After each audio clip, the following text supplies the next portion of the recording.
the Middle East security situation is in a mess and the region is sitting on a powder keg ready to explode on any trigger. The Iranian retaliation was also designed to pacify the Shia Islamists within the Shia Republic, which is already facing internal strife against the mullahs in the country.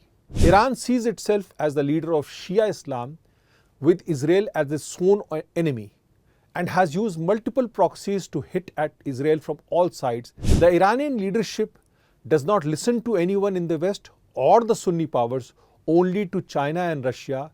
Israel cannot afford Iran to be sanguine after the April 13 missile attack and will hit Tehran hard for its over-the-top missile response.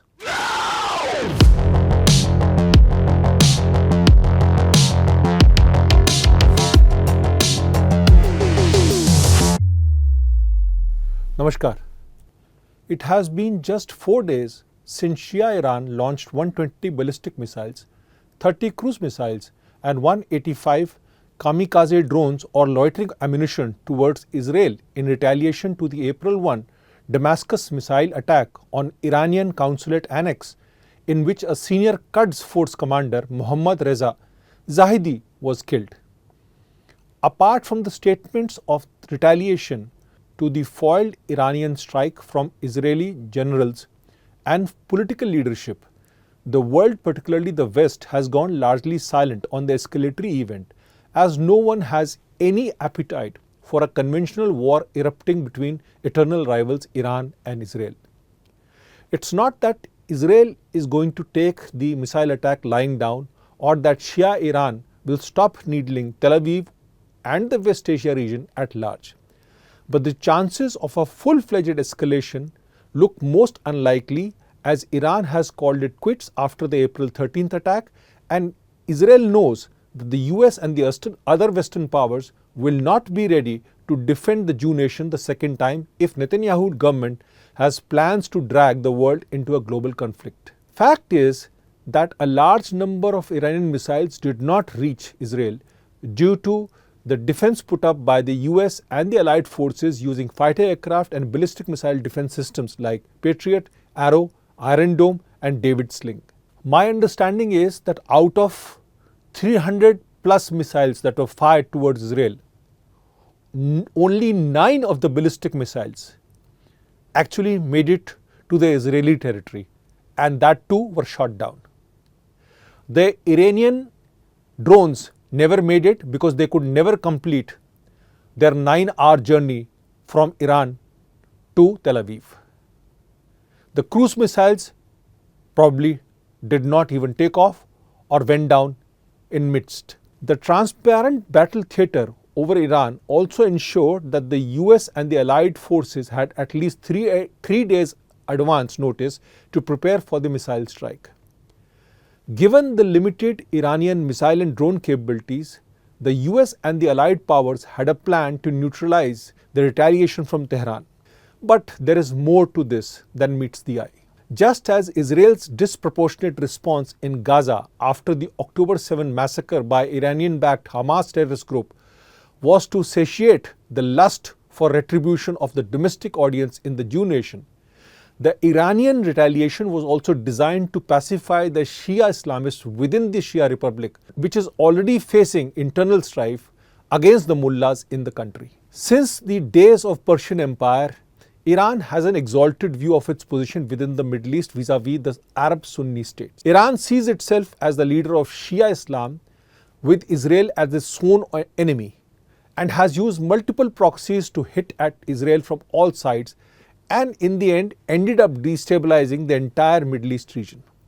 The Iranian leadership does not listen to anyone in the West or the Sunni powers, only to China and Russia, having a credible say in Iran due to the support to the Shia Republic after it was declared a pariah by the West. Today, Iran is using Shia Houthi rebels to target Israel as well as global commercial shipping in Suez Canal and the Gulf of Aden. It is using closest proxy Shia Hezbollah to control Lebanon and target Israel from the north. It is using Sunni Hamas to hit Israel from Gaza and Shia Kataib Hezbollah to hit Tel Aviv from Iraq. These unilateral actions from the mullahs in Iran have ensured that the energy prices have touched $90 a barrel, fertilizers costs have increased, commercial shipping insurance has increased, leading to an all-round hike in the cost of global trade and commerce. Israel has also not kept quiet after its famed intelligence Mossad delivered a dud on October 7th. It has targeted Hezbollah, Hamas, the leadership of the Islamic Revolutionary Guard Corps through pinpointed strikes in Lebanon, Gaza and Syria. In the coming days, Israel will conduct asymmetric strikes among the Iranian proxies and may even target Iran directly to deliver a message of deterrence. Israel cannot afford Iran to be sanguine after the April 13 missile attack and will hit Tehran hard for its over-the-top missile response. So, where is everything headed to? The Middle East region will continue to remain unstable in the coming years, and a possibility of a larger escalation cannot be ruled out given the fight to death between Israel and Iran.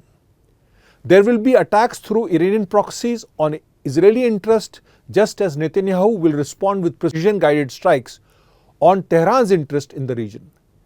The Sunni powers like Saudi Arabia, UAE and Jordan will have to look for ironclad security guarantees from the US to ensure that the conflagration does not reach their countries. One must remember that Iran used the Houthis to target the UAE in January 2022 after the Israeli president paid a visit to Dubai.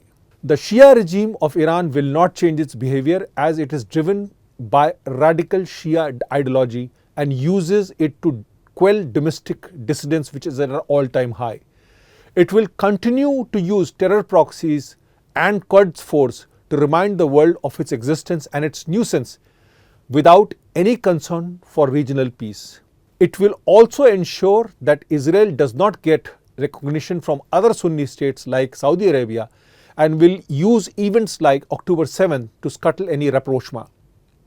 The US and the West are already embroiled in the Ukraine war.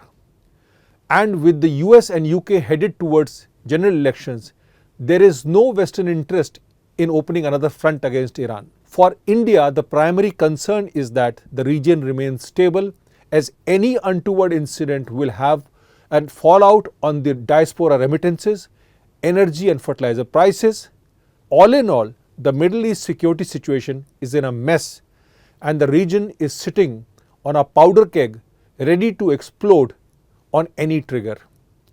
If Hamas is forced to release Israeli hostages and Houthis are told not to target commercial shipping, then there is a chance for peace. But this is a pipe dream. Let me tell you that 45 years ago, a series of 3 catastrophic events occurred in 1979. The first one was the Iranian Revolution.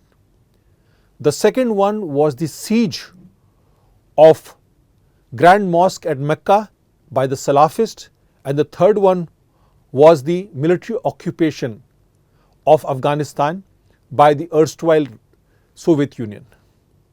These 3 events have actually been a game changer in the sense that all 3 have contributed or built on each other to bring in more religious radicalization throughout the Middle East. The Iranian Revolution is still not over. Russia is embroiled in Ukraine. And Saudi Arabia is trying to develop a modern face of Islam. But all this is right now at a precipice, with Iran being the main rabble rouser in the Middle East. Namaskar.